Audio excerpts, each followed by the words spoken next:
네, 오늘 이 시간 함께 나눌 하나님의 말씀은 요한복음 13장 1절에서부터 11절까지의 기록된 말씀의 내용입니다. 지난주에 우리는 요한복음 12장 1절에서 8절까지에 기록된 베다니에서 있었던 어떤 만찬의 말씀의 내용들을, 그 장면의 내용들을 말씀을 통해 함께 살펴보았습니다. 그 만찬의 자리 가운데 죽었던 나사로는 예수님과 함께 잔치의 자리 가운데 앉아 있었고, 마르다는 기쁨으로 섬겼으며, 또한 마리아는 자신의 소유 가운데 가장 귀한 것인 300데나리온 상당의 향유를 예수님의 발에 부으며 자신의 머리털로 닦는 전적인 헌신의 모습을 나타내 보였습니다. 그리고 그런 장면 속에서 마리아의 예수님의 발에 부은 그 향유의 냄새가 온 집안 가운데 가득히 채워지는 모습을 또 묘사하심을 통해 이러한 하나님 앞에서의 헌신의 모습, 또 섬김의 모습이 그 생명의 향기를 더욱더 풍성케 한다라고 하는 사실을 우리가 지난 시간 말씀의 내용을 통해 함께 살펴보았던 것입니다. 그리고 무엇보다 우리는 지난 시간의 말씀을 통해서 예수님의 이 순환주간의 첫 어떤 시작에 대한 말씀이 잔치로 시작되는 이유에 대해서 함께 생각해 보았습니다.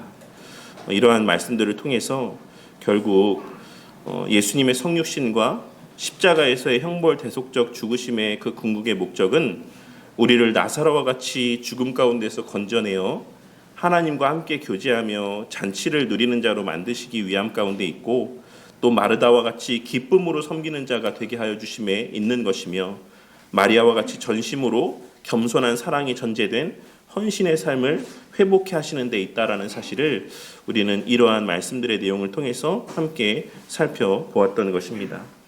그런데 그런 자리 가운데 가룟 유다라고 하는 인물이 등장하여 마리아를 비난했고, 우리는 이와 같은 모습을 통해 교회 공동체 안에 언제나 함께 있을 가라지의 모습을 보게 되었을 뿐만 아니라 동시에 우리 안에 남아있는 죄의 흔적들, 우리가 이 땅에서의 신앙의 삶을 살아가는 그 모든 과정 속에서 우리가 끝까지 싸워야 되는 우리의 죄의 흔적된 모습이 무엇인가를 가룟 유다의 모습을 통해서 함께 생각해 볼 수 있었던 것입니다.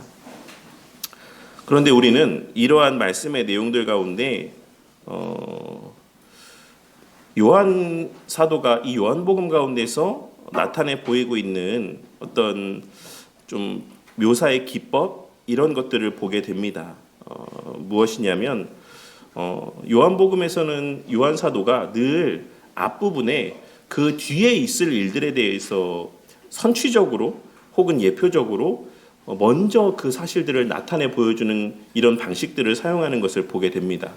그래서 우리가 지난주에 나누었던 말씀 가운데 언급되었던 이러한 제자들의 발을 씻기시는 이 장면에 대한 선취적인 모습이 바로 마리아의 예수님의 발을 씻기시는 장면의 모습을 통해서 우리에게 목도되어지고 있는 것을 우리는 오늘 말씀을 통해서 확인할 수가 있는 것입니다.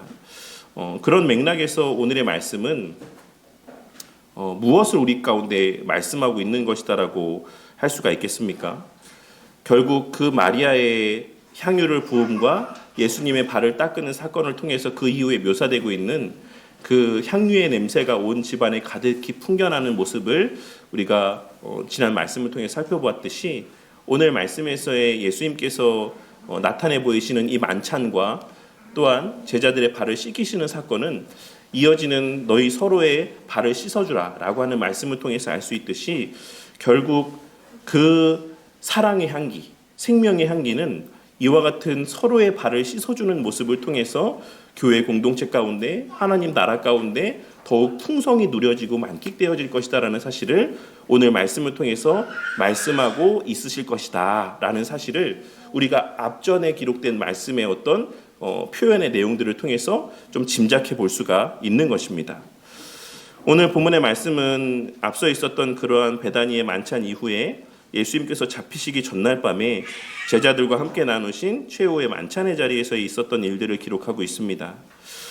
이러한 오늘 말씀의 내용들 가운데 우리는 세 가지의 사실을 함께 생각해 보고자 합니다. 첫째로, 교회는 무엇으로 세워지고 혹은 무엇으로 무너지는 것인가? 그리고 둘째는, 예수님께서는 무엇으로 교회를 세워가시는 것인가? 그리고 셋째로는 예수님께서 당신의 백성들을 끝까지 사랑하시는 그 궁극의 목적은 무엇인가? 이와 같은 세 가지의 사실을 오늘 본문 말씀의 주의 과정을 통해서 함께 살펴보고 또 하나님께서 주시는 각자의 깨달음과 은혜가 풍성한 시간 되시기를 바라겠습니다. 오늘 본문 말씀의 배경이 되는 이 만찬은 우리가 흔히 생각하는 유월절의 정찬과는 조금 다른 성격을 지니고 있는 식사의 자리였습니다. 먼저 이 만찬 가운데는 성도님들도 잘 아시겠지만 유월절 어린 양의 고기가 등장하지 않습니다. 이 자리에서는 유월절에 그 어린 양의 고기를 먹지 않았다라는 것입니다. 왜냐하면 이 만찬은 금요일 저녁에 유월절 정찬이 아닌 목요일 저녁에 있었던 식사였기 때문입니다. 그렇게 오늘 이 장면 가운데는 오직 빵과 포도주만이 언급되고 있는 것을 확인할 수가 있는 것입니다. 오늘 이 장면에 대한 성경의 기록들을 종합적으로 고려해 봤을 때 예수님께서는 이 목요일 밤에 그리고 금요일 새벽 사이에 체포되어 신문을 받으셨고 금요일에 십자가에 못 박혀 돌아가셨다라는 사실을 알 수 있습니다. 그리고 그 시간은 정확히 유월절 어린 양을 잡는 시간이었습니다. 이를 통해서 하나님께서는 다시 한번 더욱 명료하게 예수님께서 그 유월절 어린 양의 실체라는 사실을 우리에게 나타내 보여주고 있으신 것이다라고 할 수가 있는 것입니다. 또한 우리가 오늘 본문의 말씀 가운데 주목해 보아야 될 것은 이 장면의 묘사에 있어서 공관복음의 내용과 요한복음 사이에 어떤 기록의 차이들이 발견되어진다는 것입니다. 마태, 마가, 누가복음 가운데서는 모두 이 최후의 만찬 자리에서 예수님께서 떡과 잔을 들어 성찬을 제정하신 사건을 매우 비중 있게 다루고 있는 것을 알 수 있습니다. 그런데 흥미롭게도 요한복음에서는 이러한 잔에 대한 성찬 가운데 잔에 대한 언급이 전혀 등장하지 않고 성찬 제정에 대한 말씀도 별도로 언급되어 있지 않은 것을 알 수 있습니다. 그렇다면 요한 사도는 이 자리에서 제정된 성찬에 대해서 그리 중요하지 않게 생각했기 때문에 그 사실을 생략한 것이라고 할 수 있겠습니까? 결코 그렇지 않습니다. 오히려 요한 사도는 6장에서 생명의 떡에 대한 예수님의 긴 강론을 기록하므로 성찬의 신학적 의미를 이미 충분히 다룬 바가 있습니다. 그렇다면 왜 요한 사도는 이 최후의 만찬 장면 가운데 성찬 제정에 대한 기록 대신에 다른 복음서에는 기록되어 있지 않은 발을 씻기시는 사건을 기록하고 있는 것이겠습니까? 그것은 요한 사도가 예수님께서 제자들의 발을 씻기시는 이 행위를 통해 성찬이 담고 있는 본질적인 의미, 영적인 의미, 즉 그리스도와의 연합과 정결케 됨, 그리고 그리스도의 사랑을 본받아 서로 사랑하는 것의 의미를 시각적으로 그리고 구속사적으로 설명하고자 했기 때문이라 할 수가 있을 것입니다. 훗날 가장 마지막에 기록된 이 복음서를 기록함 가운데 요한 사도는 그 예수님의 행하심의 의미가 어떤 의미인지를 성령 하나님의 감동 가운데 깨닫게 되었을 것이고, 그래서 그 성찬 제정이 담고 있는 어떤 의미가 그 자리에서 예수님께서 발을 씻기시는 이 모습 가운데 담겨 있었다라는 사실을 깨달음 가운데 이 내용들을 기록했다라고 할 수가 있는 것입니다. 성찬 제정과 관련하여서는 이미 공관복음 가운데 충분히 기록이 되어 있었고, 요한 사도는 그 본질적인 의미를 강조하기 위해 이러한 발을 씻기심의 사건을 더 비중 있게 기록하고 있는 것이다라고 할 수가 있는 것입니다. 그리고 이는 우리 신앙의 선배들이 성찬의 의미에 대해서 가르치고 있는 내용 가운데서도 발견되어지는 의미라 할 수 있습니다. 이와 관련해서 대어리문답 169문답에서는 성찬을 통해 그리스도께서 떡과 포도주를 어떻게 주고받으라고 명령하셨습니까? 라고 질문하며 그에 대해서 답하기를, 그리스도께서는 성찬의 성례를 거행함에 있어 그의 말씀의 사역자들에게 말씀과 감사와 기도를 드리게 하고 성찬에 참여하는 자들에게 떡과 포도주를 나누어 주라고 명하셨으며, 수찬 자들에게는 그리스도께서 그들을 위하여 그의 몸을 찢으시고 그의 피를 흘리신 것을 감사히 기억하면서 떡을 떼고 포도주를 마시라고 명하셨습니다 라고 가르치고 있고, 이어지는 171문답에서는 성찬에 참여하는 자들에게 요구되어지는 바가 무엇이냐라고 질문하며 답하기를, 성찬의 성례를 받고자 하는 사람은 성찬에 참여하기 전에 이에 대한 준비를 해야 됩니다. 그는 먼저 자신이 그리스도 안에 있는지, 자신의 죄와 부족이 어떠한지, 진리에 관한 자신의 지식과 믿음과 회개가 어떠한지를 살펴야 됩니다. 또한 자기에게 잘못한 사람들을 용서하면서 하나님과 형제들에 대한 사랑과 모든 사람에 대한 사랑이 있는지, 또한 이러한 은혜들의 실천을 새롭게 하고 묵상하고 뜨겁게 기도함으로써 자기에게 그리스도를 사모하는 마음과 새로운 순종의 마음이 있는지를 살펴야 됩니다. 라고 이야기하고 있습니다.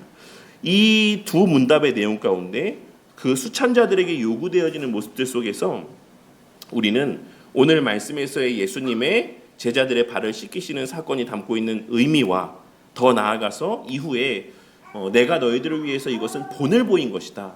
너희들도 이후에 서로의 발을 씻어주라 라고 하시는 이 말씀의 의미를 우리는 이 대오리 문답의 성찬과 관련된 말씀의 내용들을 통해 보다 더 명료하게 또 분명하게 확인할 수가 있는 것입니다. 예수님께서는 성찬 제정의 자리에서 제자들의 발을 씻기시고 뒷부분에 살펴볼 베드로의 요구에 대해서 발밖에는 씻을 필요가 없다라고 말씀하여 주심으로 우리의 그리스도 안에서의 의롭다 여김받음과 성화의 과정 속에서의 지속적인 회개의 모습을 함께 말씀하여 주고 있으신 것이고, 그와 동시에 이 땅에서의 성화의 삶의 실체가 무엇인지를 실제적인 예를 통해서 우리에게 나타내 보여주고 있으신 것입니다. 우리가 막연하게 생각하는 성화가 뭐냐, 거룩하여져 간다라는 게 뭐냐라고 하는 것을 예수님께서는 오늘 말씀에서의 모습을 통해 우리에게 나타내 보여주고 있으시다라는 것입니다.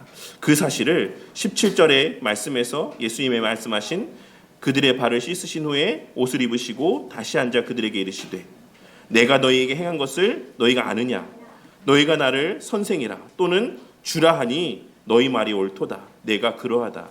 내가 주와 또는 선생이 되어 너희 발을 씻었으니 너희도 서로 발을 씻어주는 것이 옳으니라.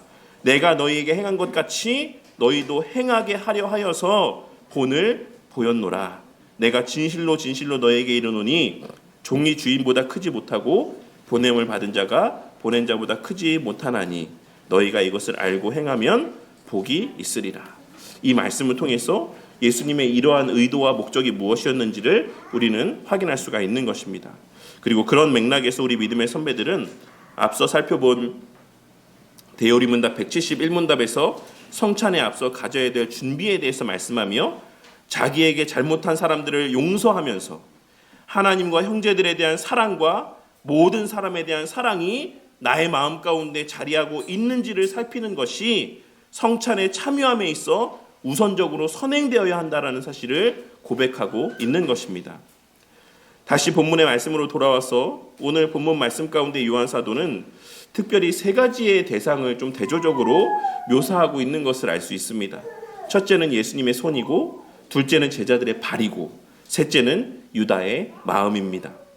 오늘 본문에서 요한 사도는 3절 말씀에서 성부 하나님께서 모든 것을 예수님의 손에 맡겼다라고 이렇게 기록하고 있는데, 우리는 요한복음 전체의 말씀 가운데에서 예수님의 손이 매우 강조되고 있는 것을 발견할 수 있습니다. 이 내용들은 좀 뒷부분에 좀 더 풍성하게 좀 다루도록 하겠습니다.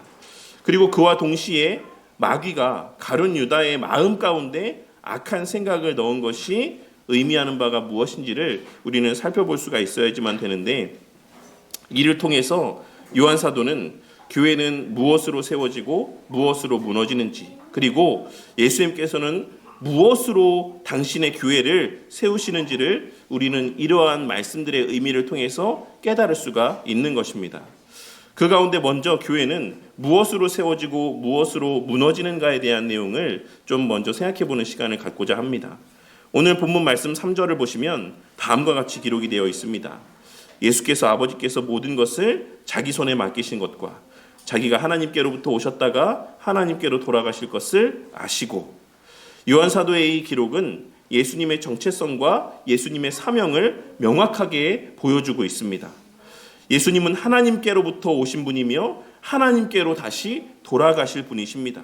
그리고 아버지께서 모든 것을 그 예수님의 손에 맡기셨습니다. 이는 예수님께서 절대적인 권세와 능력을 가지신 분이시며 그 권세와 능력으로 당신의 몸된 교회를 세우실 것이다라는 사실을 말씀하여 주고 있으신 것입니다. 그런데 그 예수님께서는 그와 같은 절대적인 권세와 능력으로 무엇을 하실 것임을 말씀하고 있으십니까? 그에 대한 답이 바로 4절과 5절에 기록된 예수님의 행하신 모습 가운데 나타나고 있는 것입니다. 성부 하나님의 독생자이자 하나님이신 예수님, 성부 하나님께서 자신의 모든 것을 그 손에 맡기신 만왕의 왕이신 예수님께서는 자신의 그 권세와 능력으로 다른 것이 아닌 제자들의 발을 씻기시고 있으신 것입니다. 여기에는 두 가지의 의미가 담겨 있습니다. 하나는 신학적인 의미로서 칭의와 성화, 특별히 성화의 과정 속에서의 지속적인 회개의 모습에 대한 의미가 담겨 있고, 다른 하나는 예수님의 교회를 세워가시는 방식에 대한 의미가 담겨 있습니다. 그 가운데 오늘 이 시간에는 후자의 의미에 좀 더 포커스를 맞추어서 이 본문의 의미를 함께 살펴보고자 하는 것입니다. 왜냐하면 이것이 바로 교회를 세우시는 예수님의 방식이기 때문입니다. 나중에 말씀드리겠지만 예수님께서는 자신의 권능의 손으로 교회를 세우시는 것이지만 그 권능이 발현되어지는 방식은 어떤 권위적인 방식이 아닌 어떤 겸손한 섬김의 모습으로 하나님의 그 능력을 발현하시며 당신의 교회를 세워가신다라는 사실을 오늘 말씀을 통해 우리에게 말씀하여 주고 있으신 것입니다. 예수님께서는 군림하는 자세가 아닌 낮아지시고 섬기시는 사랑으로 교회를 세우실 것임을 오늘 말씀을 통해 우리에게 말씀하여 주고 있으신 것이고, 이를 통해 그 예수님께서 자신의 권세를 맡기신 오늘날 이 시대의 교회 또한 성도들 위해 군림하는 자세로 교회를 세워가는 것이 아닌, 또한 특별히 교회 가운데 어떤 특별한 어떤 직분들을 허락하신 자들은 성도들 가운데 군림하는 자세로 교회를 다스리고 세워가는 것이 아닌, 예수님께서 오늘 말씀 가운데 본을 보이신 바와 같이 낮은 자리에서의 섬김의 사랑으로 교회를 세워가야 되는 것이다라는 사실을 우리는 오늘 말씀에서의 예수님의 본이 되는 모습을 통해 발견하고 깨달을 수가 있는 것입니다. 이 자리에서의 이 장면들을 경험했던 베드로 사도는 훗날 무엇을 말씀하고 있는 것을 알 수 있습니까? 베드로전서 5장 1절에서부터 3절까지의 말씀 가운데 너희 중 장로들에게 권하노니 나는 함께 장로된 자요 그리스도의 고난의 증인이요 나타날 영광에 참여할 자니라. 너희 중에 있는 하나님의 양무리를 치되 억지로 하지 말고 하나님의 뜻을 따라 자원함으로 하며 더러운 이득을 위하여 하지 말고 기꺼이 하며 맡은 자들에게 주장하는 자세를 하지 말고 양무리의 본이 되라 라고 하는 이 권면의 말들을 남긴 것이다라고 할 수가 있는 것입니다. 베드로 사도의 이 권면의 이면 가운데에는 오늘 말씀에서의 예수님의 본이 되는 모습과 이와 관련된 가르침의 말씀의 내용들이 베드로의 그 마음 가운데 자리하고 있었다라고 할 수가 있는 것입니다. 그런데 이러한 거룩한 만찬의 자리 가운데 또 이제 마귀가 등장을 하고 있습니다. 저녁 먹는 중 마귀가 벌써 시몬의 아들 가룟 유다의 마음에 예수를 팔려는 생각을 넣었더라.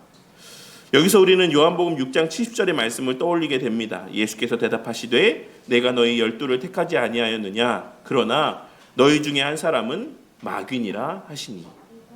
예수님께서는 이미 가룟 유다와 마귀의 관계에 대해서 말씀하셨고 요한 사도는 그 사실을 6장에서부터 암시해 왔다라고 할 수 있는 것입니다. 그리고 이제 그 마귀의 역사가 본격적으로 드러나기 시작하는 장면을 우리는 오늘 말씀을 통해서 보게 되는 것입니다. 그리고 무엇보다 앞선 12장에서의 가룟 유다의 모습을 통해 우리는 마귀의 지향하는 바가 무엇인지를 알 수 있습니다. 그것은 바로 교회 공동체를 파괴하는 것입니다. 마귀는 그 목적을 위해 자신에게 속한 자의 그 마음 가운데 자신의 악한 생각을 집어넣기도 한다라는 사실을 오늘 본문의 말씀은 분명하게 증거하고 있는 것입니다. 그런데 사실 신학적으로 생각을 해보자면 마귀가 가룟 유다의 마음 가운데 그가 갖고 있지 않았던 악한 생각을 그리고 악한 마음을 집어넣는 것이다라고 볼 수는 없습니다. 본문 이전의 말씀의 좀 더 정확한 의미는 신학적으로 보자면 그 마음 가운데 본래부터 자리하고 있었던 그 악한 생각을 마귀가 자극하고 충동했다라고 보는 것이 좀 더 정확하고 합당한 표현이라고 할 수가 있는 것입니다. 하지만 요한 사도는 이후에 예수님께서 행하시는 모습과의 대조적인 어떤 강조를 위해서 의도적으로 마귀가 가룟 유다의 마음에 악한 마음과 생각을 넣었다라고 기록하고 있는 것입니다. 그렇다면 요한 사도가 이러한 마귀의 모습과 대조하고 싶었던 예수님의 모습은 어떤 모습이겠습니까? 그것은 바로 5절에 기록된 예수님의 모습인데 5절 말씀해 보시면 이에 대야의 물을 떠서 제자들의 발을 씻으시고 라고 기록되어 있는 말씀의 내용을 보게 됩니다. 본문 5절에서 떠서라고 번역된 헬라어 표현은 사실 2절에서 넣었다 라고 하는 이 넣다라는 표현과 똑같은 표현입니다. 이를 통해서 우리는 요한 사도의 문학적인 기법과 강조를 발견할 수가 있는데 지금 요한 사도는 마귀의 가룟 유다의 마음에 악한 생각을 집어넣는 것과 예수님의 제자들의 발을 씻기시기 위해 대야에 물을 넣으시는 것을 의도적으로 대조하여 기록하고 있는 것을 알 수 있는 것입니다. 마귀는 유다의 마음에 예수님을 팔려는 악한 생각을 넣었고 예수님은 대야에 제자들의 발을 씻기시기 위한 물을 넣으셨던 것입니다. 이를 통해 요한 사도는 마귀의 마음이 지향하는 바는 각 사람의 마음에 자리하고 있는 악한 마음들을 충동하여 하나님 나라의 공동체를 파괴하는 데 있다는 사실과 예수님의 지향하시는 바는 당신의 백성들의 더러워진 발을 씻기심으로 하나님 나라 공동체를 거룩하게 세우시는 데 있다는 사실을 우리는 이런 대조적인 표현을 통해 발견하고 깨달을 수가 있는 것입니다. 이것이 바로 교회가 무엇으로 세워지고 또한 무엇으로 무너지는지에 대한 본문의 대답이라고 할 수가 있는 것입니다. 교회는 외부로부터의 핍박과 고난으로 무너지는 것이 아닌 공동체 안에 존재하는 이들의 서로를 향한 비판과 정죄와 탐욕과 이기적인 생각과 마음들로 인해 무너지는 것입니다. 그리고 예수님께서는 그 실제적인 예를 가룟 유다라고 하는 한 인물을 통해 우리에게 너무나도 생생하게 나타내 보여주고 있으신 것입니다. 그는 마리아를 비판하며 왜 이 향유를 300데나리온에 팔아 가난한 자들에게 주지 아니하였느냐라고 말하며 그를 비난하고 정죄했지만 그의 마음 가운데 실제로 자리하고 있었던 마음은 가난한 자를 생각하는 마음들이 아니었습니다. 그는 오직 탐욕과 이기적인 마음 가운데 마리아를 향한 비난과 정죄의 말들을 쏟아내었던 것입니다. 반면에 교회는 예수님처럼 대야를 물에 담아 형제의 허물을 씻어주는 모습으로 인해 세워진다라는 사실을 오늘 말씀을 통해 깨닫게 되는 은혜가 있으시기를 바랍니다. 교회는 비판하는 혀로 세워지는 것이 아니라 서로를 향한 정죄와 비난의 모습으로 세워지는 것이 아니라 묵묵히 서로를 씻어주며 깨끗하여져 가게 하는 섬김의 손길들로 말미암아 세워져 가는 것이고 그것이 바로 오늘 말씀을 통해 예수님께서 말씀하여 주고 있으신 이 교회의 머리 되시는 예수님께서 오늘날 이 시대에도 여전히 당신의 교회를 세워가시는 방식이라는 사실을 우리는 오늘 말씀을 통해 발견하고 깨달을 수 있어야지만 되는 것입니다. 그런데 여기서 우리가 주목해야 될 또 한 가지는 요한 사도가 유다의 이름을 매우 상세하게 기록하고 있다는 것입니다. 시몬의 아들 가롯 유다. 요한 사도는 오늘 본문에서 유다의 풀네임을 언급하고 있습니다. 이는 앞으로 이 사람과 관계되어서 일어날 어떤 큰 일들을 1차적으로는 암시하는 것이라고 할 수 있습니다. 이 인물이 나중에 어떤 중요한 역할들을 감당하게 될 것이다. 좀 더 본문의 뉘앙스에 잘 맞게 표현하자면 이 사람이 장차 큰 일을 저지를 사람이다 라고 하는 것을 이러한 어떤 암시적인 표현을 통해서 말씀해 주고 있는 것입니다. 그런데 시몬이라고 하는 이름은 하나님이 들으셨다라는 의미의 이름입니다.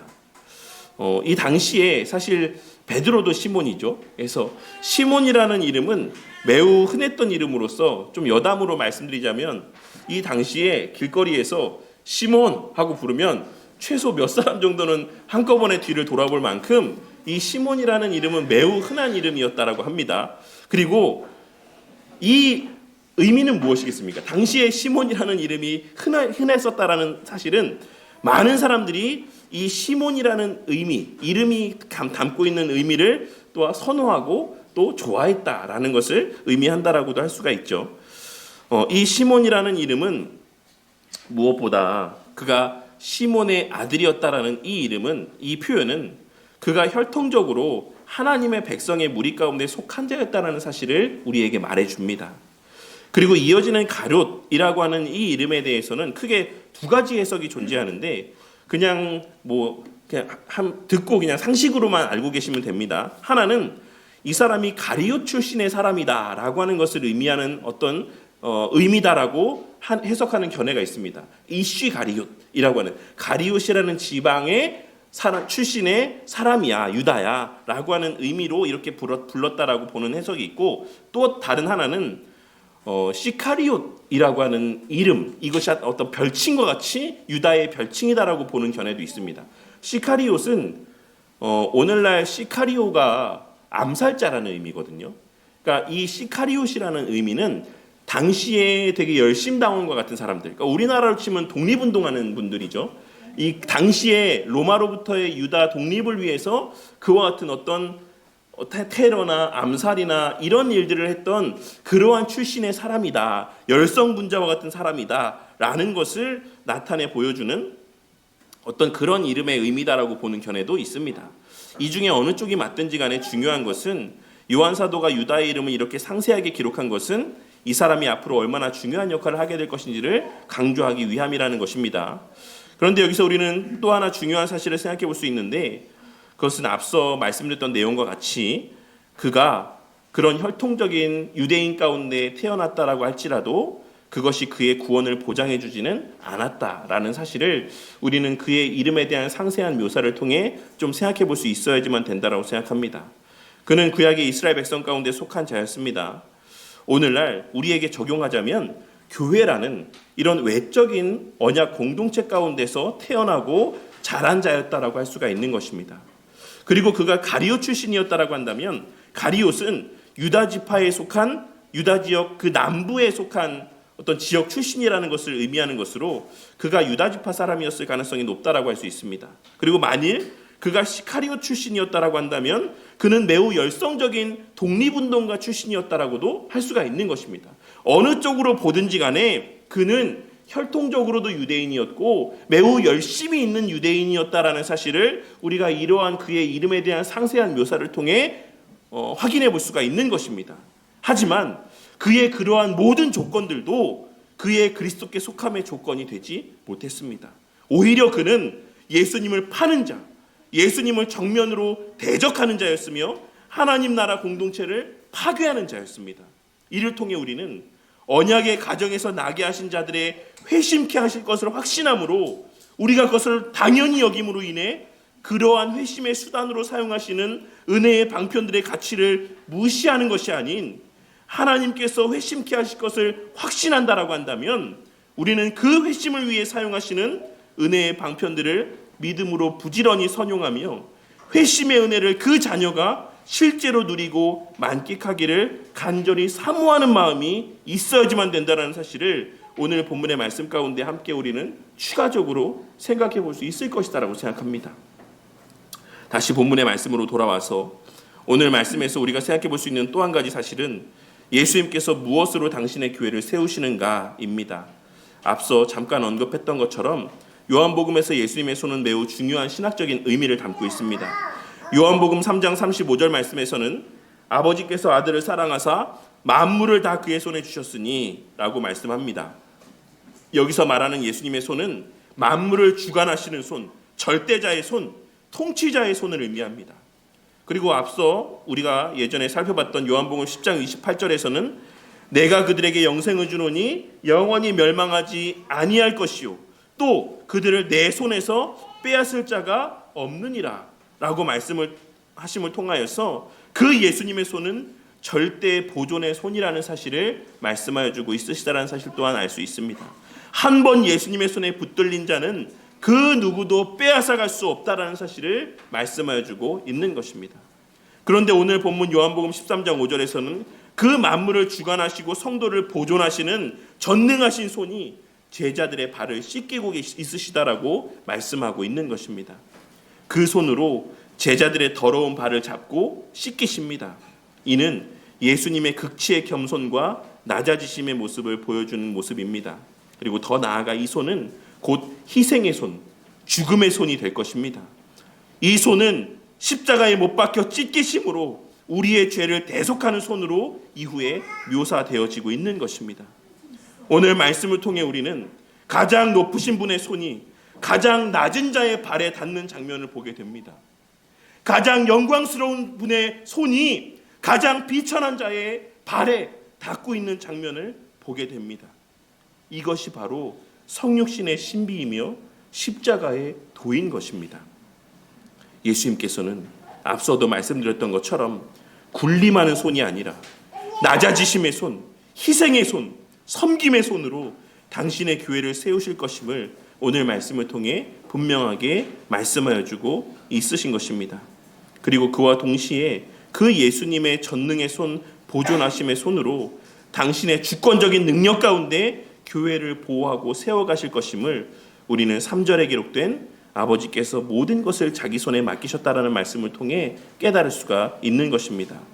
이와 관련하여 예수님께서는 요한 사도를 통해 예수님의 제자들의 발을 씻기시는 모습을 상세하게 기록해 하심을 통해 전달해 주고 있는데, 우리는 오늘 말씀에서 요한 사도가 제자들의 발을 씻기시는 장면에 대한 묘사를 매우 상세하게 기술하고 있는 것을 알 수 있습니다.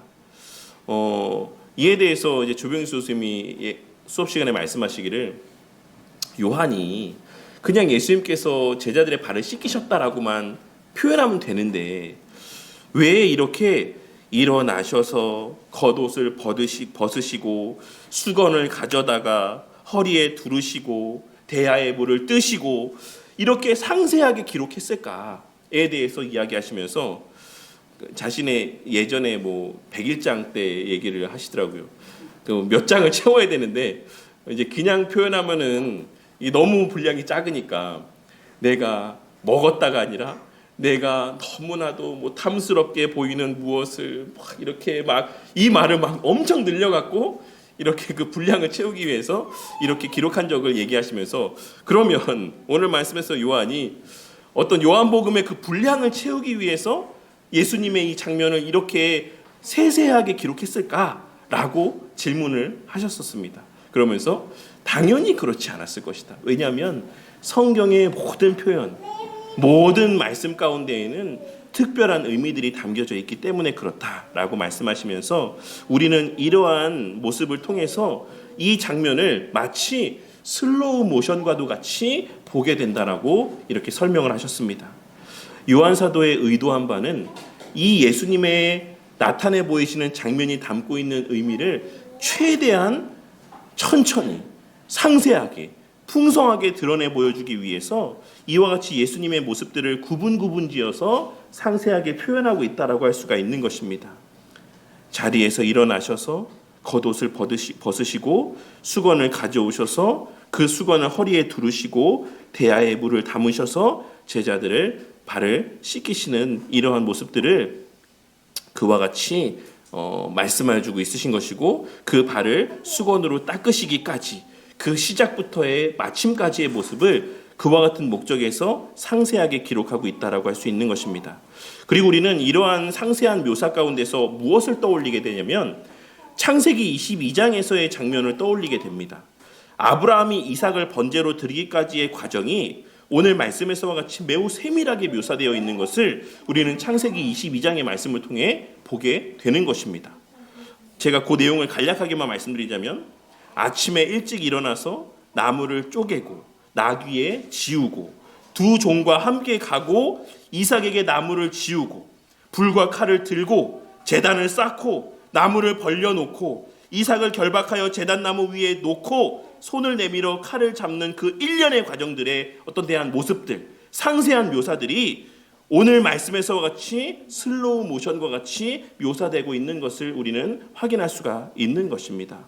그리고 우리는 이러한 아브라함의 행함에 대한 상세한 기술을 통해 이 모든 모습들이 그의 온전한 순종, 완전한 순종을 나타내 보여주는 의미다라는 사실을 알 수 있습니다.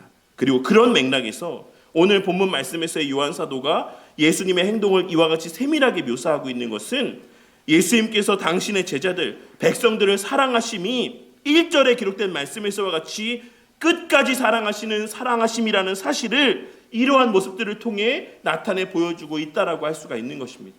예수님께서 당신의 백성들을 끝까지 사랑하시는데 그 끝까지 사랑하심이 뭐냐라고 했을 때 예수님께서 이 모습을 통하여서 일어나심에서부터 발을 닦고 수건으로 그 물기를 제하여 주시기까지 우리의 구원의 시작에서부터 우리의 구원의 마침까지 우리의 거듭남의 시간부터 영화를 누리는 그 날까지 우리의 삶의 모든 구원의 전 과정을 예수님께서 끝까지 사랑하심을 통해 지키고 보호하실 것이고 주장하실 것이다라는 사실이 오늘 말씀에서의 이러한 모습들을 통해 우리에게 나타내 보여지고 있는 것입니다.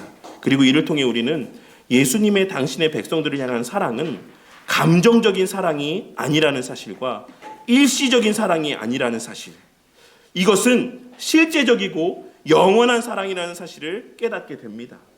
예수님의 당신의 백성들을 향한 사랑은 끝까지 사랑하시는 의지적이고 행함이 있고 실체가 있는 실제적인 사랑이라는 사실을 우리는 오늘 본문 말씀에서의 예수님의 모습을 통해 깨달을 수 있는 것이고, 예수님께서는 바로 그러한 사랑으로 당신의 교회를 세우시고 당신의 백성들의 그러한 사랑을 통해 지금 이 순간에도 당신의 교회를 세워가시는 것임을 우리는 오늘 말씀의 내용을 통해 발견하고 깨달을 수 있는 것입니다. 오늘 말씀에서의 당신의 백성들을 향한 끝까지 사랑하심의 모습을 통해 첫째로는 참된 사랑은 행함이 있는 사랑이라는 사실과, 둘째로는 그 참된 사랑은 부분적이고 일시적인 것이 아닌 모든 순간, 모든 과정에 대한 사랑과 또한 지속적이며 끝까지 한결같음의 사랑이어야 된다는 사실을 우리는 깨달을 수가 있는 것이며, 오늘날 이 시대 교회 성도들을 향해서 우리의 사랑이 어떠해야 되는지를 말씀하여 주고 있으신 것으로 우리는 깨달을 수가 있는 것입니다. 오늘 말씀에서의 일어나시고 옷을 벗으시고 그 모든 이후에 수건으로 닦아주시는 그 모든 세세한 묘사를 통해서 그러한 가르침과 교훈의 의미들을 깨닫게 되는 저와 우리 모두가 되기를 바랍니다. 그렇다면 예수님께서 이렇게 끝까지 사랑하시는 목적은 무엇입니까? 그것은 자기 자신을 위함이 아니었습니다. 우리를 사랑하심으로 예수님 자신도 우리로부터 사랑을 받기 위함이 궁극의 목적이 아니었다라는 것입니다. 우리는 그 답을 8절에서 발견할 수가 있습니다. 예수께서 대답하시되 내가 너를 씻어주지 아니하면 내가 나와 상관이 없느니라. 한글 번역 성경에는 상관이 없다라고 번역이 되어 있지만, 사실 원문의 의미를 그대로 반영해서 번역하자면 이는 너희의 몫이 없다, 혹은 내가 나와 몫을 함께 공유하지 못한다 라고 번역할 수 있는 표현입니다. 왜냐하면 여기서 상관이라고 번역된 표현은 요한복음 19장 23절에 동일하게 등장하는 표현이기 때문에 그렇습니다. 그 말씀을 제가 한번 읽어보도록 하겠습니다. 군인들이 예수를 십자가에 못 박고 그의 옷을 취하여 네 깃에 나눠 각각 한 깃을 얻고, 여기서 이 네 깃, 한 깃이라고 했을 때 이 깃이라는 표현이 오늘 말씀에서의 상관이라는 표현과 똑같은 의미입니다. 여기서의 깃, 분깃이라고 번역된 표현이 상관이라고 번역된 표현과 동일한 표현이라는 것입니다. 그러니 이를 통해 우리는 예수님께서 끝까지 사랑하심의 목적이 바로 당신의 백성들로 하여금 예수님의 몫을 함께 나누고 예수님의 몫을 함께 공유하게 하시기 위함이라는 사실을 깨달을 수가 있는 것입니다. 그러면 여기서 예수님께서 말씀하시는 그 몫은 어떤 의미의 몫을 말씀하고 있는 것이겠습니까? 이에 대해서 칼빈 선생님은 그의 주석에서 이 몫을 단순한 상급이나 어떤 기분 좋은 동석함 정도로 보지 아니하고 구원 그 자체와 연결하고 있는 것을 알 수 있습니다. 이 몫이 칼빈 선생님은 그리스도의 구속사역에 대한 언약적 구원론적인 참여, 연합이라고 보고 있는 것입니다. 그리고 헤르만 리델보스라고 하는 교수님은 이와 관련해서 여기서 예수님께서 말씀하고 있으신 몫은 그리스도의 구속사적 사건인 십자가에서의 형벌 대속적인 죽으심과 부활하심, 그리고 그 종말론적인 열매라고 할 수 있는 하나님 나라에 참여하게 되는 것을 의미한다라고 설명하고 있습니다. 그러니 이를 종합적으로 생각해 보자면 예수님의 끝까지 사랑하심의 그 궁극의 목적은 우리로 하여금 하나님 나라의 그 공동체적인 복을 누리게 하시기 위함인 것이고, 그 목적을 위해 우리의 구원의 전 과정, 우리의 전생의 가운데 우리가 거듭나기 이전에도 거듭난 이후에도 우리가 말씀대로 순종하며 살아갈 때에도 살아가지 못할 때에도 우리의 삶의 모든 시간들 가운데 당신의 주권적인 능력을 사용하셔서 한결같이 끝까지 사랑하실 것임을 오늘 말씀을 통해 우리에게 말씀하여 주고 있으신 것이고, 그 실제적인 예표적 사건이 바로 제자들의 발을 씻기심에 있어서의 그 상세한 묘사의 모습이라고 할 수가 있는 것입니다. 예수님께서 일어나셔서 모든 발을 씻기심의 과정을 준비하시고 씻기시고 그 물기까지를 수건으로 닦으심의 모습을 통해서 우리는 우리의 그 하나님 나라의 속함과 하나님 나라의 복을 누림에 있어서의 모든 과정이 예수 그리스도의 그 전능의 손으로 말미암아 누려지고 만끽되어지는 은혜다라는 사실을 오늘 말씀을 통해 발견하고 깨달을 수가 있는 것입니다. 그리고 이어지는 말씀 가운데 베드로 사도는 예수님의 몫에 대한 말씀을 듣고 난 이후에 시몬 베드로가 이르되 주여 내 발뿐 아니라 손과 머리도 씻어주옵소서라고 요구하자 예수님께서 이 장면이 담고 있는 핵심 가운데 하나인 우리의 칭의와 관계된 말씀, 그리고 우리의 어떤 즉각적 성화에 관련된 말씀들을 들려주신 이후에 다시 한번 가룟 유다에 대한 언급을 하심으로 교회 공동체 안에 함께 거함에도 불구하고 그리스도께 연합되지 않은 자가 존재할 수 있다라는 사실을 다시 한번 우리에게 상기시켜주고 있으십니다. 여기까지가 오늘 말씀이 담고 있는 의미들이라고 할 수 있습니다. 그렇다면 오늘 말씀이 오늘날 우리에게 시사하는 바는 무엇이고 오늘날 교회적으로 어떻게 적용되어야 되는 말씀이라고 할 수 있겠습니까? 첫째로는 예수님께서 끝까지 사랑하심으로 당신의 교회를 세워가실 것을 깨닫고 명심하는 저와 우리 모두가 되기를 바랍니다. 오늘 말씀을 통해 우리가 가장 우선적으로 가장 먼저 깨달아야 되는 것은 예수님께서 당신의 주권적인 능력으로 끝까지 사랑하심 가운데 당신의 교회를 반드시 세워가실 것이다라는 확신입니다. 예수님께서는 만물을 주관하시는 손, 절대 보존의 손으로 그 손을 끝까지 희생과 섬김 가운데 나타내 보이심을 통하여 당신의 교회를 지키고 보존하시며 세워가실 것입니다. 우리의 어떠함과 상관없이, 우리의 무능력이나 연약함과 상관없이 하나님께서는 당신의 주권적인 손의 능력으로 우리의 삶의 모든 순간을 붙드시며 우리 각자를 교회가 되어가게 하실 것이고 그렇게 당신의 교회를 세워 가실 것이다라는 것입니다. 우리가 때로 연약하여 넘어질 때에도, 우리가 때로 무지하여 실수할 때에도, 우리가 때로 의심하고 두려워할 때에도 예수님께서는 우리를 포기하지 않으시고 끝까지 사랑하심으로 우리를 붙드시고 세워가실 것이다라는 것입니다. 이것이 바로 오늘 말씀이 우리에게 주는 첫 번째 위로이고 소망입니다. 이 사실을 깨닫고 우리의 부족과 연약이 목도되어질 때마다 끝까지 우리를 사랑하시는 주님을 바라보고 의지하며 그 주의 도우심의 은혜를 간구하는 저와 우리 모두가 되기를 바랍니다.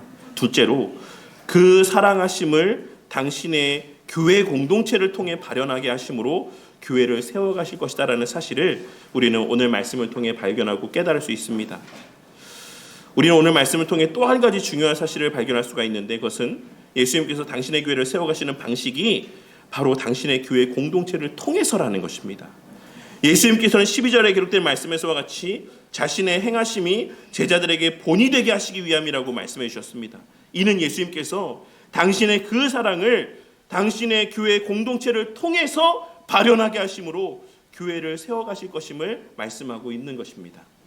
하나님 나라로서의 교회는 늘 예수님의 기적과도 같은 특별한 은혜로만 세워져가는 것이 아니라 각자에게 경험케 하시는 특별한 이적들을 통해서 우리의 신앙을 세워가시는 것이 아니라 교회 되게 하신 자들의 서로를 향한 실제적인 사랑과 섬김을 통해 서로의 발을 씻어주는 겸손한 섬김과 사랑을 통해 세워져 가게 하시는 것임을 우리는 오늘 말씀을 통해 분명하게 깨달을 수 있어야지만 되는 것입니다. 이 사실을 깨닫고 서로를 향한 비난과 비판과 정죄가 아닌 서로를 향한 성화를 위한 사랑의 섬김과 교회를 세워가는 저와 우리 모두가 되기를 바랍니다. 서로를 향한 비난은 교회를 세워가지 못합니다.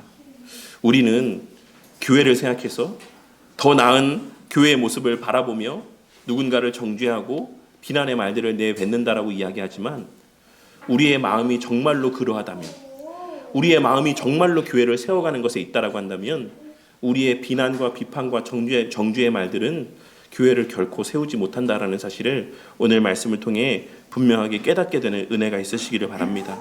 교회는 서로를 향한, 서로의 성화를 위한 사랑의 섬김으로 세워져 가는 것임을 오늘 말씀에서 예수님의 모습과 또한 말씀을 통해 깨닫고, 우리 교회가 그로 말미암는 생명의 잔치의 기쁨과 생명의 향기가 넘쳐나는 그러한 공동체가 되기를 바라는 것입니다.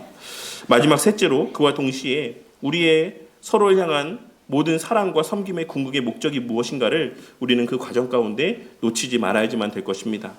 무슨 말이냐면, 오늘 말씀에서의 이 사랑이라고 하는 것이 어떤 조건 없는 무조건적인 사랑, 모든 것을 포용하는 사랑을 의미하는 것은 아니다라는 것입니다.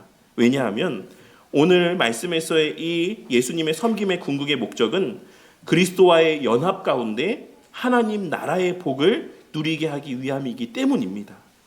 예수님께서 제자들의 발을 씻기신 목적은 그들로 하여금 예수님의 몫을 함께 나누고 공유하게 하시기 위함이었습니다. 이는 그들로 하여금 그리스도와 연합되어 하나님 나라의 복을 누리게 하시기 위함이었던 것입니다. 그러므로 우리의 서로를 향한 사랑과 섬김도 궁극의 목적이 이와 같은 목적 가운데로 지향되어져야지만 됩니다. 그렇게 교회는 오늘날 사람들이 말하는 것처럼 교회면 무조건 사랑해야지, 교회면 무조건 포용해야지 라고 하는 그러한 식의 사랑을 나타내 보여야지만 되는 것이 아닌, 진리 안에서 사랑하고 은혜의 방편을 바르게 선용하며 사랑하고 섬기는 교회 공동체가 되어야 한다라는 사실을 오늘 말씀에서의 그 확장된 의미를 통해 발견하고 깨달을 수 있어야지만 되는 것입니다. 교회는 에베소서 4장 15절에 기록된 말씀에서와 같이 오직 사랑 안에서 참된 것을 하며 서로를 세워가는 공동체가 되어야지만 하는 것입니다.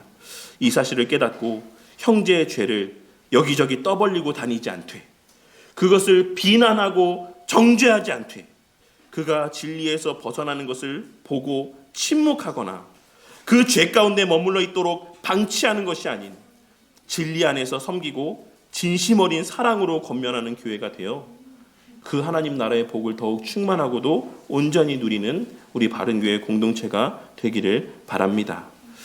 말씀을 맺겠습니다. 오늘 우리는 요한복음 13장 1절에서 11절까지의 말씀을 통해 세 가지의 중요한 진리를 함께 나누었습니다.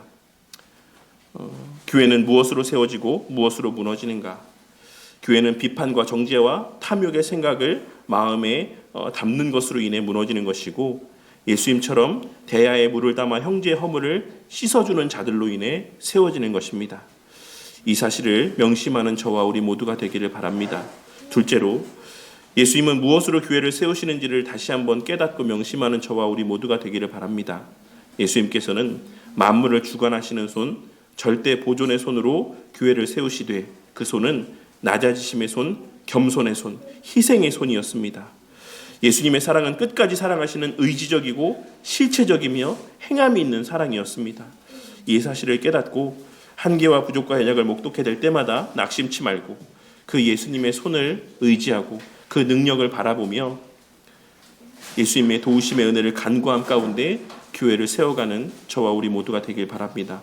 마지막 셋째로, 그 끝까지 사랑하심의 목적이 예수님의 몫을 함께 나누고 공유하기 위함이라는 사실을 명심하는 저와 우리 모두가 되기를 바랍니다. 히브리서 기록자는 12장 14절에서 다음과 같이 말씀하고 있습니다. 모든 사람과 더불어 화평함과 거룩함을 따르라. 모든 사람과 더불어 화평함과 거룩함을 따르라. 이것이 없이는 아무도 주를 보지 못하리라. 이 말씀을 마음 가운데 새기고 진리 안에서 은혜의 방편을 바르게 선용하며 사랑 가운데 섬기는 우리 바른교회 공동체가 되기를 바랍니다.